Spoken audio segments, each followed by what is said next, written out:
The will to live life differently can start in some of the most unusual places. This is where I come from, Todmorden. It's a market town in the north of England, 15,000 people, between Leeds and Manchester, fairly normal market town. Used to look like this, and now it's more like this, with fruit and veg and herbs sprouting up all over the place. We call it propaganda gardening.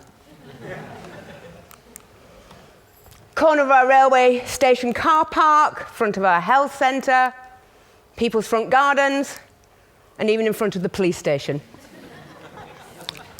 We've got edible canal towpaths, and we've got sprouting cemeteries. The soil is extremely good.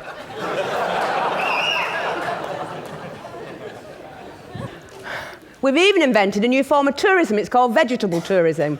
And believe it or not, people come from all over the world to poke around in our raised beds, even when there's not much growing. But it starts a conversation. And you know, we're not doing it because we're bored. We're doing it because we want to start a revolution. We try to answer this simple question: can you find a unifying language that cuts across age and income and culture that will help people themselves find a new way of living? See spaces around them differently, think about the resource they use differently, interact differently. Can we find that language? And then can we replicate those actions? And the answer would appear to be yes, and the language would appear to be food. So 3.5 years ago, a few of us sat around a kitchen table and we just invented the whole thing.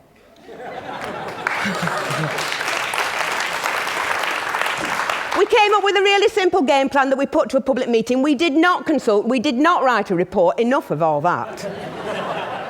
And we said to that public meeting in Todmorden, look, let's imagine that our town is focused around 3 plates. A community plate, the way we live our everyday lives, a learning plate, what we learn, what we teach our kids in school, and what new skills we share amongst ourselves, and business, what we do with the pound in our pocket, and which businesses we choose to support.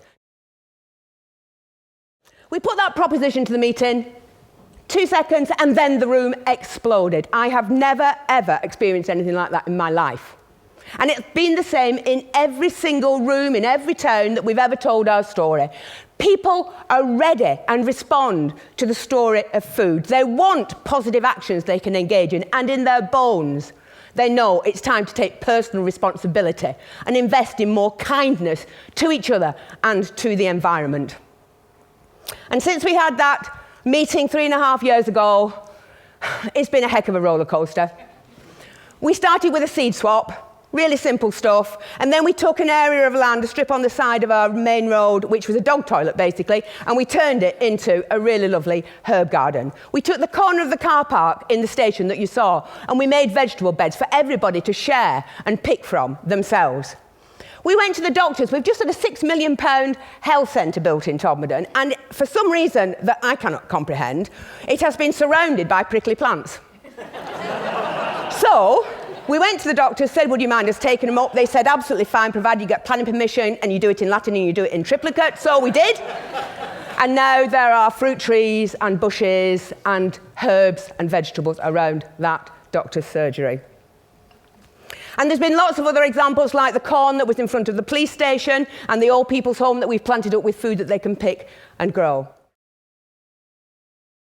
And then there's the second plate, the learning plate.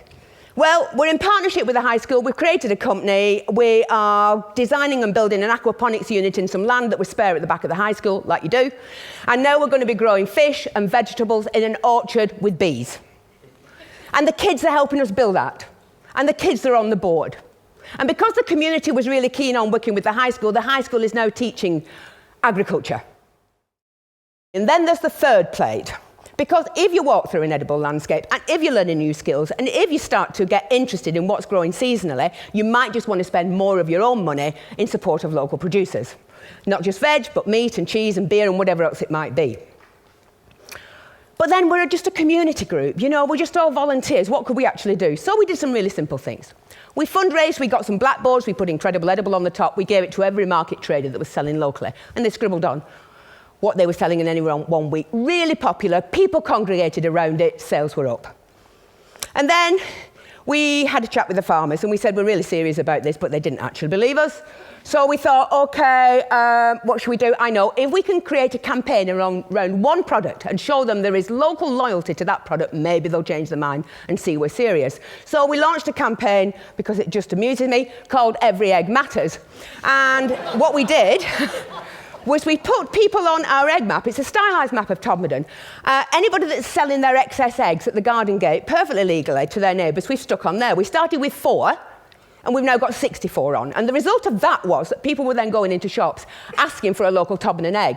And the result of that was some farmers upped the amount of flocks they got of free-range birds, and then they went on to meat birds. And although these are really, really small steps, that increasing local economic confidence is starting to play out in a number of ways. And we now have farmers doing cheese, and they've upped their flocks of rare breed pigs. They're doing pasties and pies and things that they would have never have done before.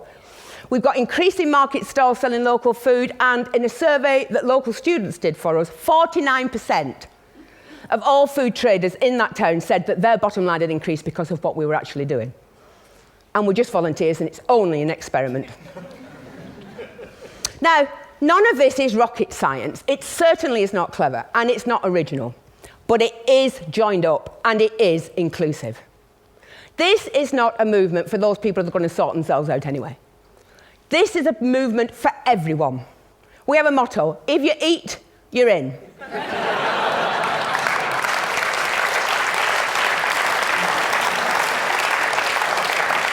Across age, across income, across culture. Through an organic process, through an increasing recognition of the power of small actions, we are starting at last to believe in ourselves again, and to believe in our capacity, each and every one of us, to build a different and a kinder future. And in my book, that's incredible. Thank you.